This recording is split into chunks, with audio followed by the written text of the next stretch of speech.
Kali ini kita akan membahas jenis-jenis account yang bisa kita buka sebagai trader retail. Tetap di sini.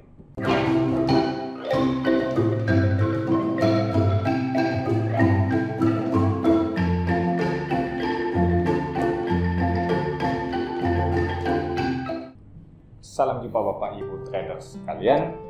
Kembali lagi kita di channel Stock Indonesia. Nah, kalau beberapa waktu yang lalu saya sempat membahas bagaimana kita membuka rekening di sekuritas.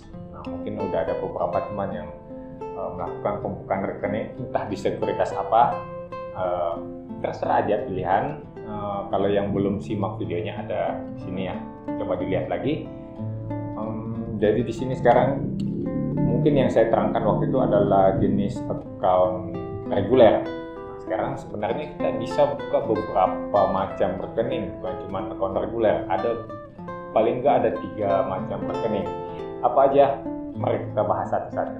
Yang pertama adalah account reguler. Ini adalah account paling umum yang bisa kita buka di sekuritas. Account ini adalah account paling umum, kita buka dengan seperti persyaratan yang sudah saya terangkan di video tadi. Keuntungan dari pembukaan account ini itu ya paling umum lah digunakan. Teman-teman bisa transaksi di segala macam saham, semua saham yang ada di bursa itu bisa teman-teman transaksikan kecuali yang kena suspend.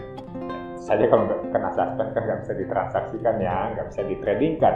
Jenis account yang kedua adalah account syariah.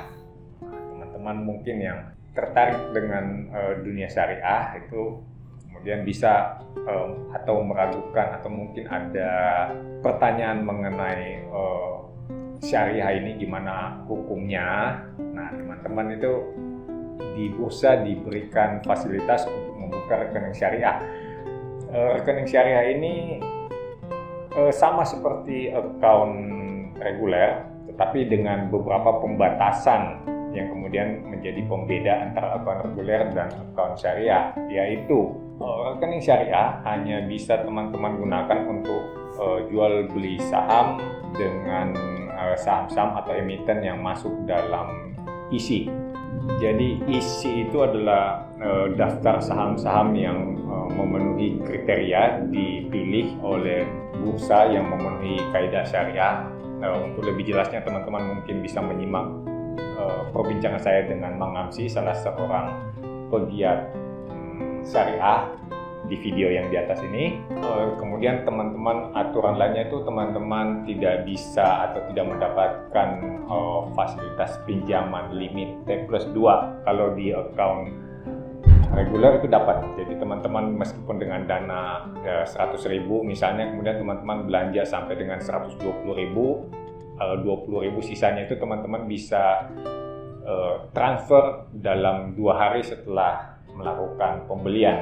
Kalau di account syariah tidak dimungkinkan. Jadi teman-teman ada uang 100.000, ya hanya membeli saham seharga 100.000 aja, tidak ada fasilitas ataupun pinjaman limit yang diberikan dalam 2 hari gitu ya, dalam T+2 istilah kita. Kemudian ada lagi satu rekening yang cukup menarik, yaitu rekening margin. Nah, di rekening margin ini teman-teman dapat fasilitas atau diberikan fasilitas pinjaman sampai dengan 90 hari kalender.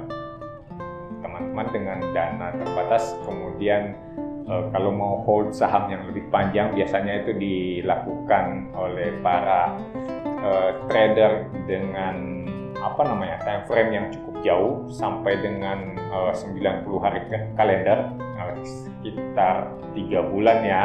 Nah, kita bisa hold saham dengan misalnya kita punya uang 100 juta, kita bisa dikasih fasilitas sampai dengan mungkin sampai 200 juta. Jadi ada 100 juta juga pinjamannya ya, ada 100 juta juga pinjamannya yang bisa kita pakai, kita gunakan sampai dengan 90 hari kalender.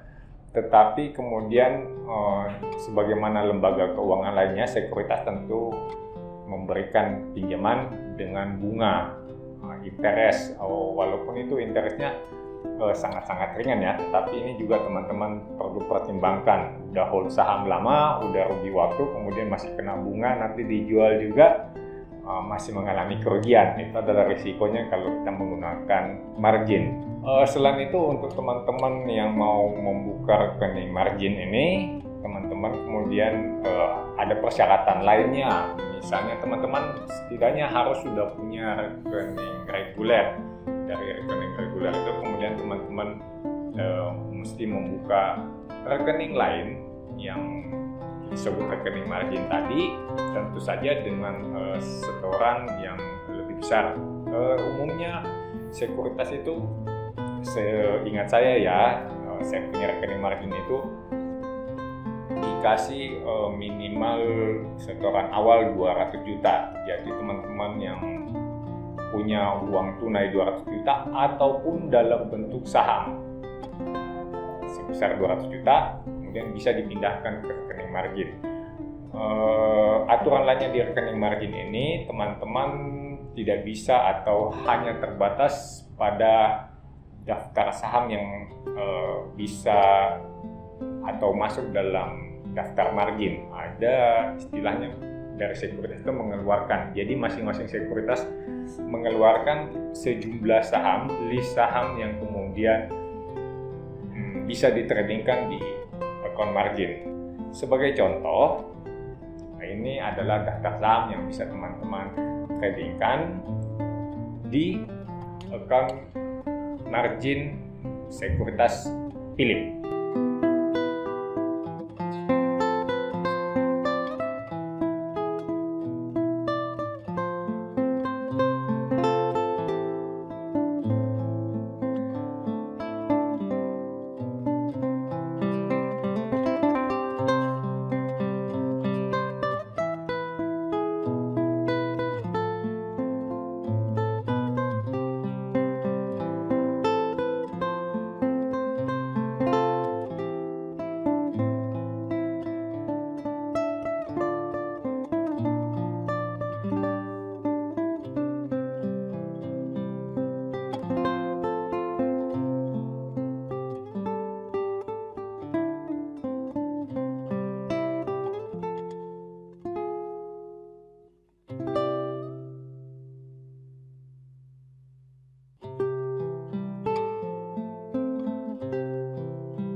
Oke, itu daftarnya. Jadi yang di luar daftar saham itu tidak bisa teman-teman beli menggunakan account margin. Kalau mau beli saham-saham yang di luar daftar margin, ya teman-teman gunakan account reguler. Oke, demikian untuk pembahasan jenis-jenis account trading saham.